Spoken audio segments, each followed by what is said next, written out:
Hi everyone, welcome.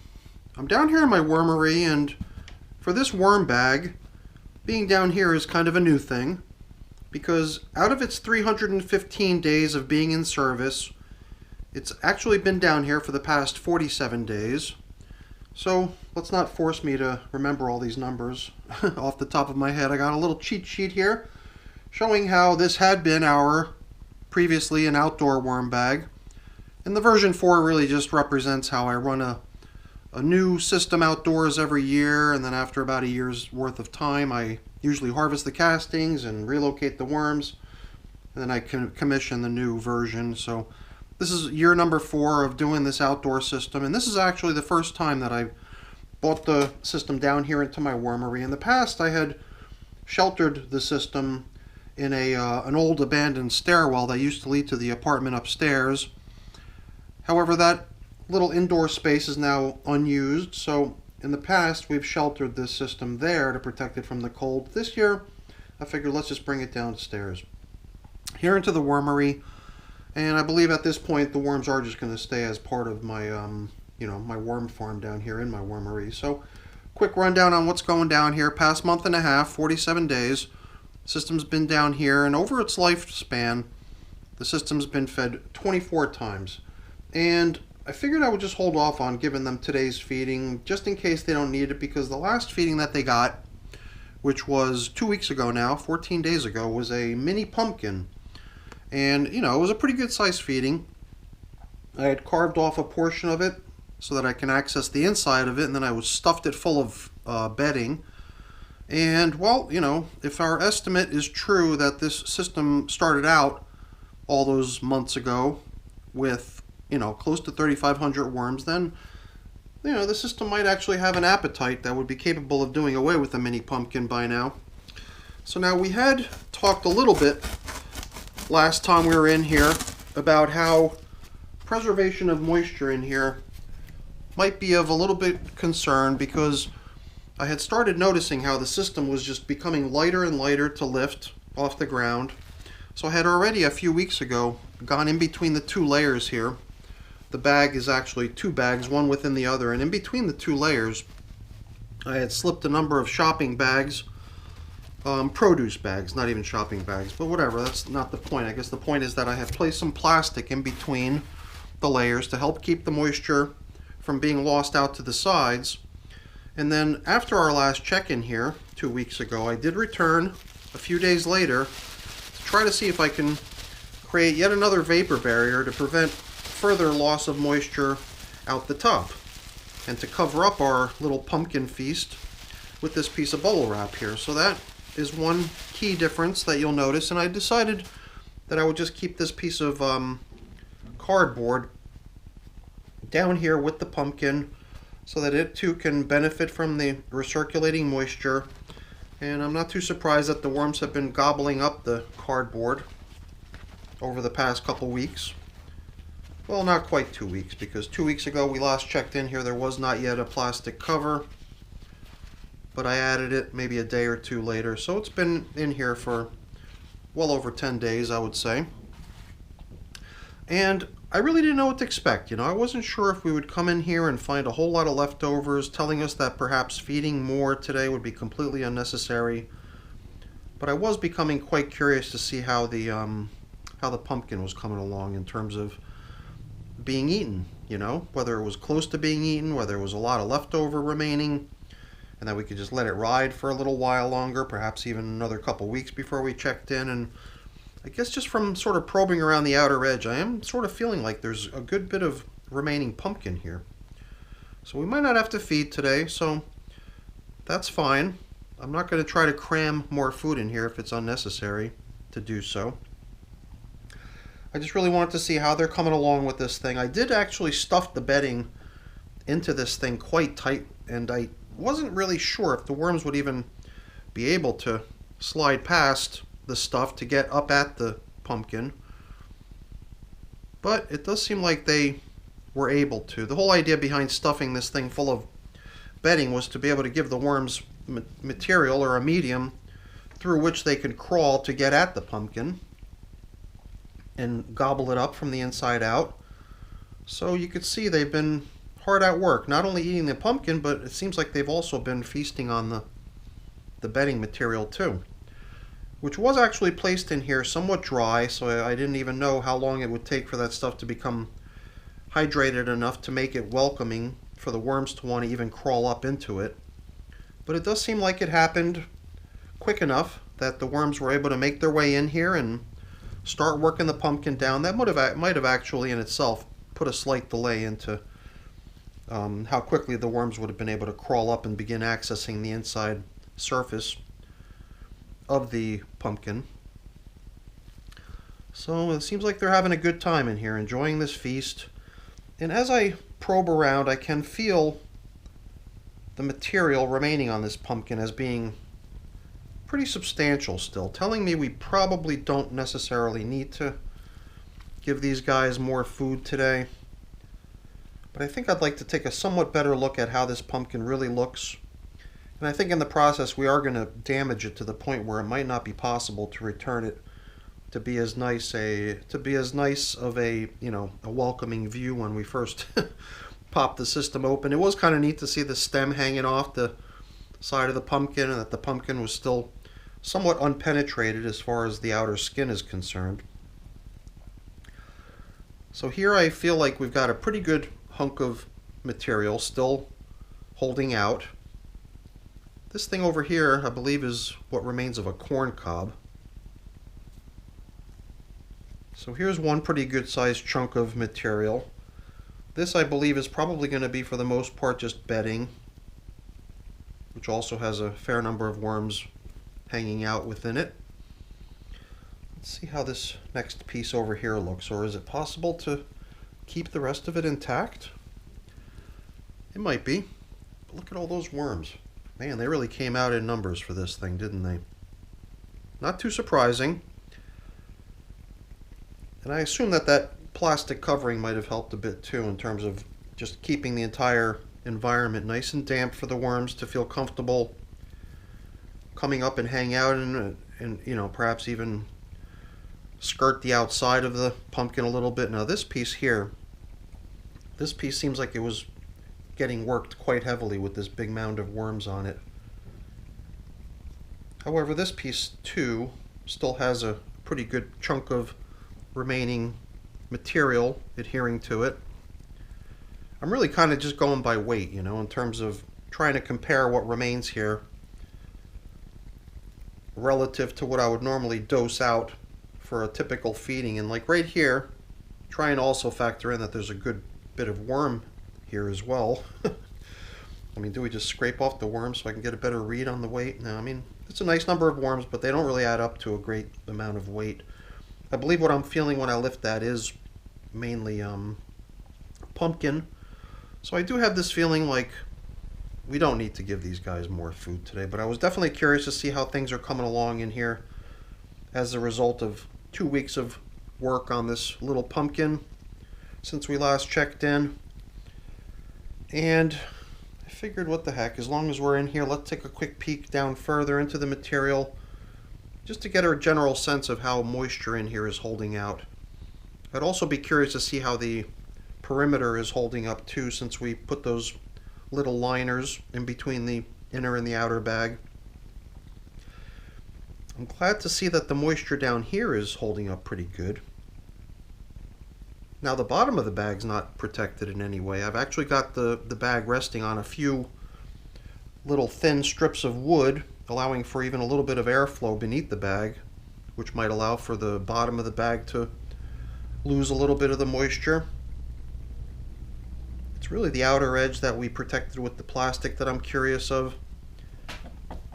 But it didn't feel to me like the weight of the system had diminished by a great deal over the past couple weeks since I last lifted it.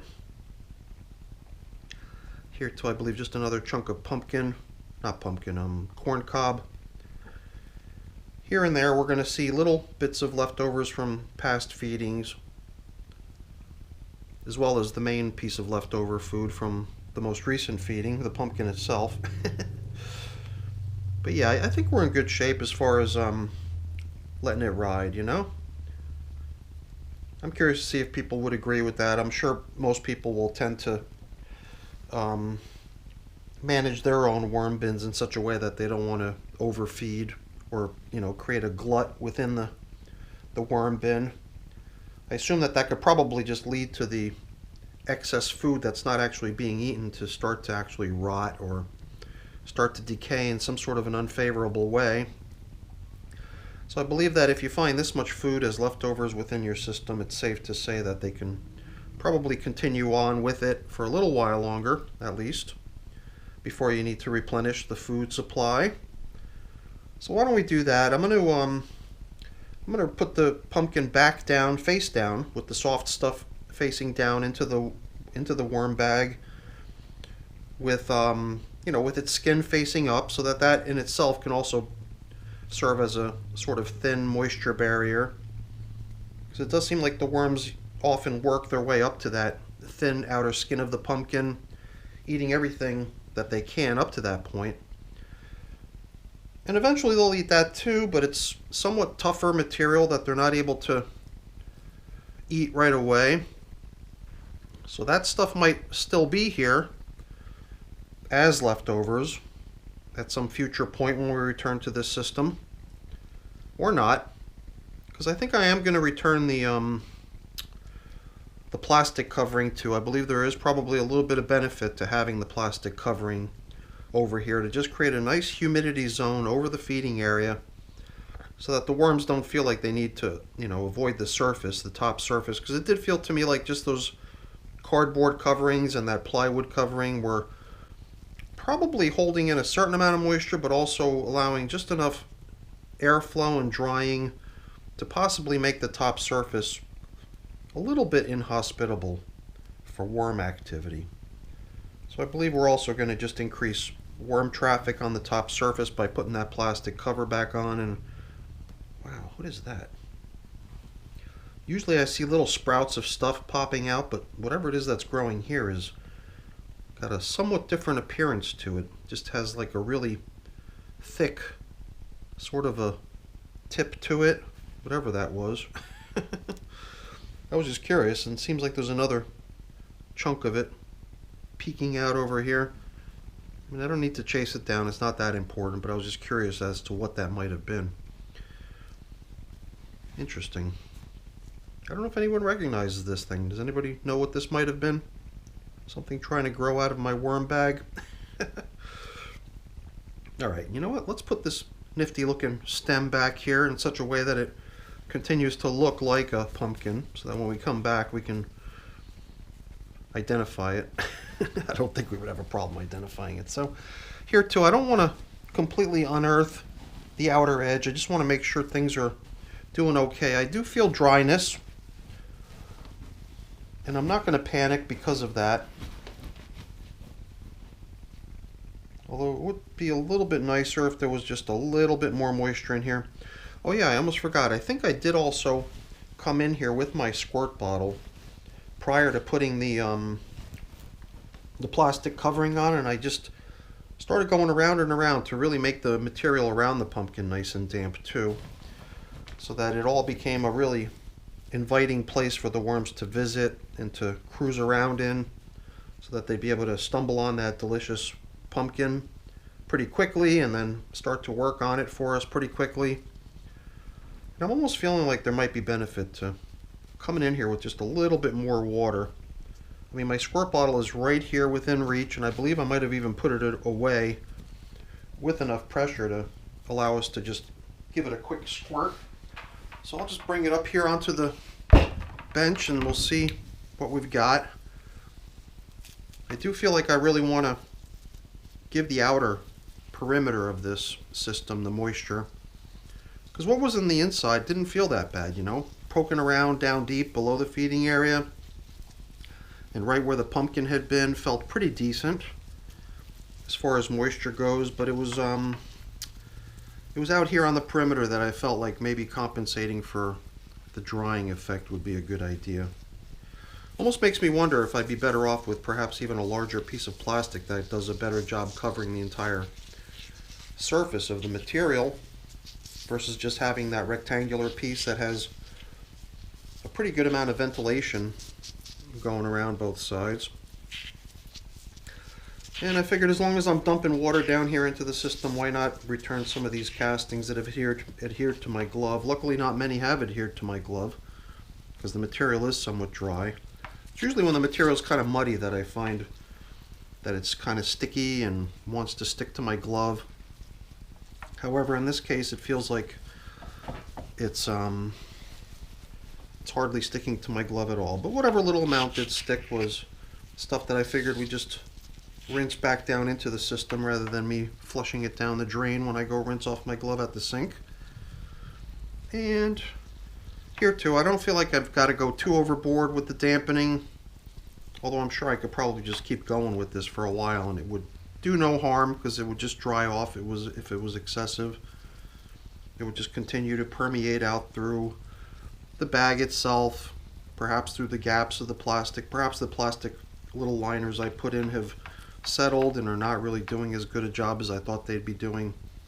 That might also be something worth taking a quick peek at some point in the future. So I guess in my tracking spreadsheet we're going to stay at 24 feedings in here, but I will mark this off as having been checked today, just so I know what day it was, and then we'll possibly return maybe another week from now. I'm trying to gauge how much of that pumpkin was eaten as far as percentage wise. Have they eaten half and half remains, and perhaps the first week was really just everything moistening up to the point where worms could even approach it, so that half of the pumpkin was eaten within a week's time. I'm trying to factor in some assumptions here on the pace at which this pumpkin's getting eaten.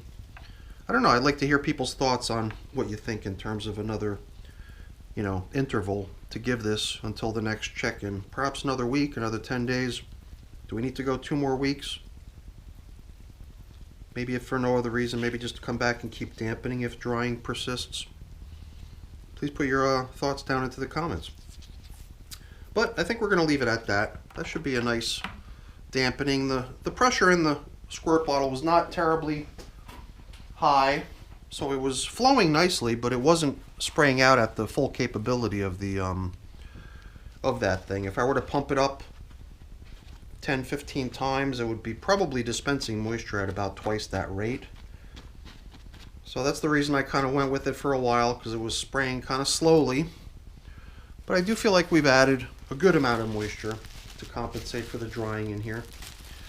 And as you can see, we're not covering completely. It was really all about just trying to make sure that the pumpkin itself was in a nice moisture zone so that the worm traffic could be drawn to it. However, it does seem like we might even benefit from giving this entire system a complete covering, going all the way around.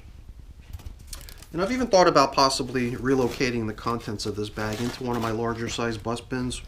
I've already done a little bit of calculation to try to estimate the amount of material that's in here.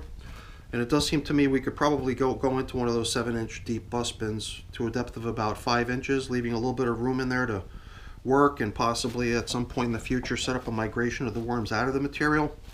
So I'm trying to figure out if that's going to be possibly in the cards for this system in the near future. So I've got a few more things I've got to take care of here, which are not so interesting, stuff like cleaning up and putting away. I'm not going to keep you around for that because that's boring. Before I go there really quick, let me just say thank you. Thank you so much for watching. Hopefully you enjoyed the video. If you did, please don't forget to leave me a quick thumbs up before you go. That's always very much appreciated. If you haven't done so already, please also consider subscribing to the channel. That's very much appreciated as well. All right, everyone. Thanks so much for watching. Bye now.